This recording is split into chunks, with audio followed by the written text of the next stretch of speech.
முதலமைச்சர் சட்டசபையில பேசும்போது பேசினார், விடமாட்டேன், தொடமாட்டேன், தொட்டவனை விடமாட்டேன் அப்படின்னு சொன்னாரு. சொன்னதை நீங்க செஞ்சுட்டு இருக்கிறாரு. ஒரு அதிமுக எம்எல்ஏ கூட விடமாட்டேன், அதுவும் குறிப்பா ஊழல் வழக்கு யார் யார் மேல இருக்கோ அவனெல்லாம் நான் வேற யாரும் தொட்ட விட மாட்டேன், நான் மட்டும் தான் தொடுவேன் அப்படின்னு சட்டசபையில சொன்னதை நாங்க கூட நினைச்சோம்.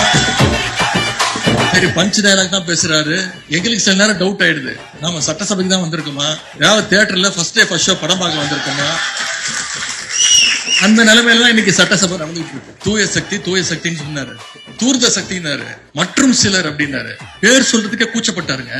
அதனால நம்ம தலைவர் சொன்னாங்க, தூர்த சக்திகிட்டே இருந்து இழுத்துக்கிட்டு இருக்கீங்களே, அவளுக்கு போயிரு, காஞ்சி போன சக்தியா இருக்கீங்களே அப்படின்னு நம்ம தலைவர் சொன்னார். நம்ம பாஜகவை சொல்லுவோம் பெரிய வாஷிங் மிஷின், இன்னைக்கு அதுக்கு போட்டியா ஒரு குட்டி வாஷிங் மிஷினா இன்னைக்கு இந்த அரசு, தவேக அரசு நடந்துகிட்டு இருக்கு.